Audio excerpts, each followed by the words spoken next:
Apple announces independent repair program. Link Boy on the forum posted this, and the original source of the news is naturally Apple themselves. So let's see how Apple puts their spin on this. Apple offers customers even more options for safe, reliable repair. It's funny that they're branding third-party repair businesses as safe and reliable when for so long the line was that they weren't.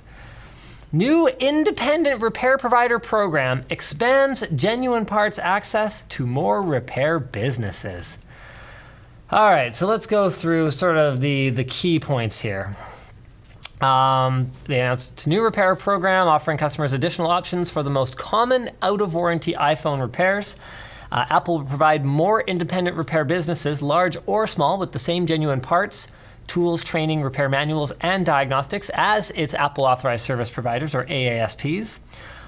This is a quote. So, when a repair is needed, a customer should have the confidence that the repair is done right. We believe the safest and most reliable repair is one handled by a trained technician using genuine parts that have been properly engineered and rigorously tested. So, here's what I want to know. Why didn't Apple want the kiosk in the mall to have decent parts before? Because it's not like the kiosk in the mall was ever going to go away. So at the end of the day, your customer, Apple, your customer was going to go there and they were going to have either a really great experience by sheer blind luck, because you guys certainly didn't put any effort into making that experience any smoother, so you got lucky if they had a good time, or that customer was gonna have a bad time, and you know whose customer that is? Yours. So, I mean,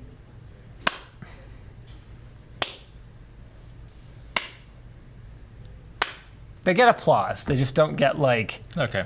They get slow applause for finally, golf. I like that. Give up the golf clap. Okay, I don't, see, I fall into this trap sometimes where when a company finally does the right thing, you still get mad. I still get mad because they did the wrong thing for so long, and it's all this pent up frustration. But I shouldn't get mad about this. With that said, I shouldn't get mad about the good parts of this, because there's still parts of this that I can get legitimately mad about. So there's a couple things here. The program is only going to allow independent repair shops to offer out-of-warranty service for iPhones, such as display, battery replacements. There is no mention of in-warranty repairs or other devices. So Mr. Rossman over there is not going to be getting diagnostic manuals for MacBook Pros anytime soon, as far as we can tell. And this is another really important point of clarification. Apple has not announced, along with this program, any kind of process for general consumers to gain access to genuine parts to conduct their own repairs. So, yeah, I think it's the out-of-warranty service that gets me the most, because where this probably means the most to a lot of people is out in the boonies, where Buddy knows something about tech but doesn't have the right tools, and so they could just give him the right tools, because I don't know, if you're living in Labrador, you're not going to get to the Genius store. You speak as though you know this from experience. I don't know if people know where you're from. Nova Scotia? Yeah, which isn't quite Labrador, but from our perspective, it's been... They only got an Apple store there pretty recently. Yeah.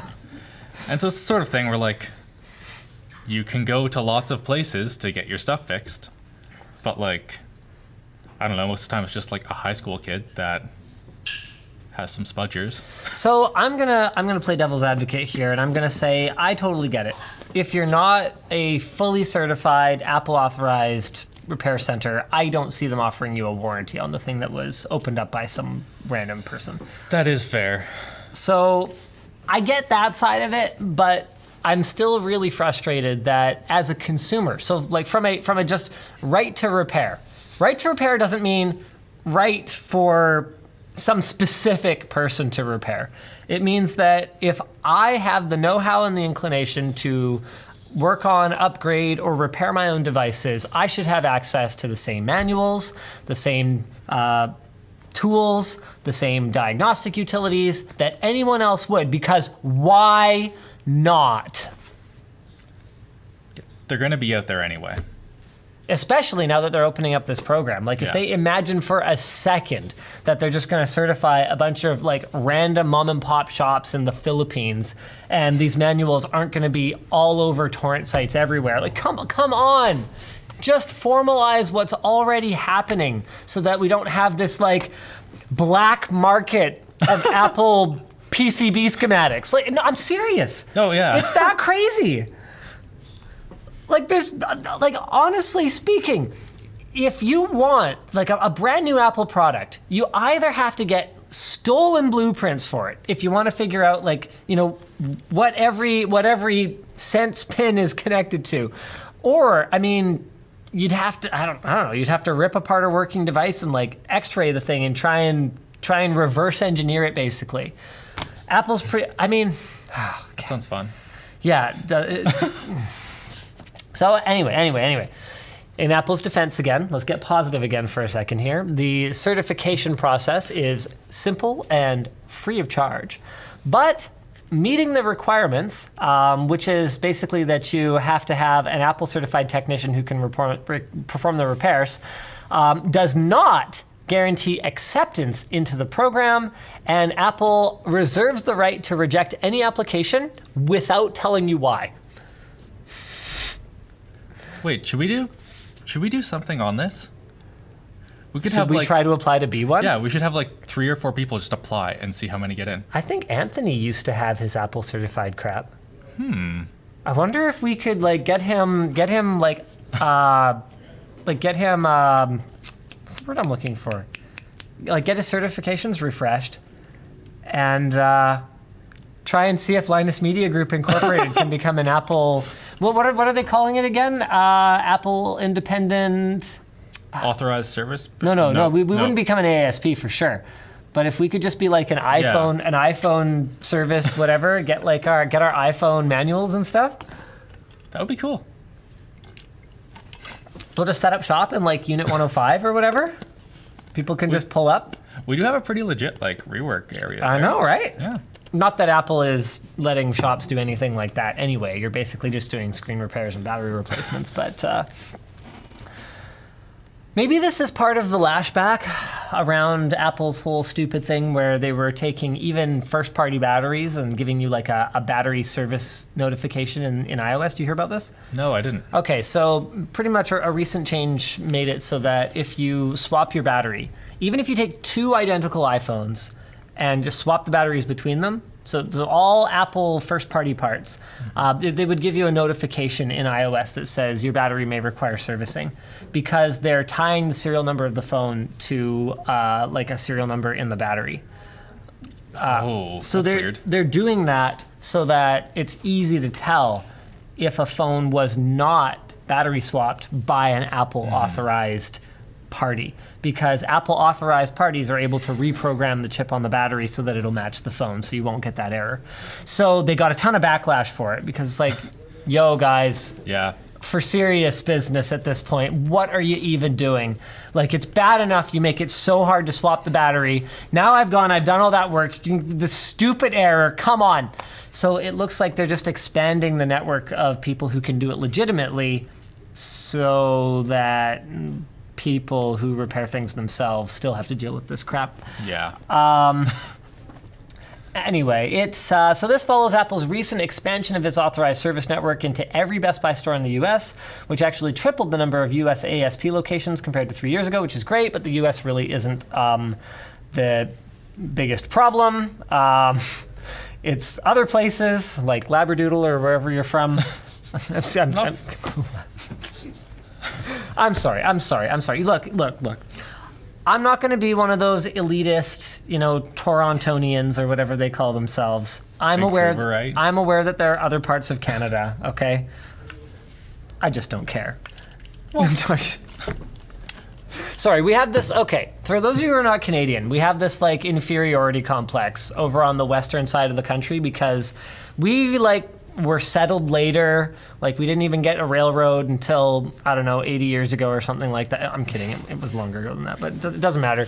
The point is, we have like this inferiority complex because our government and the vast majority of our population are all thousands of kilometers away, and sometimes, the decisions that they make for the direction of the the country, don't really have a lot to do with the concerns of people over here. So we just feel kind of ignored. It's like, what's Canada's baseball team? Well, Toronto, whatever they're called, it's a bird or something. What's Canada's basketball team? I don't know, some other bird.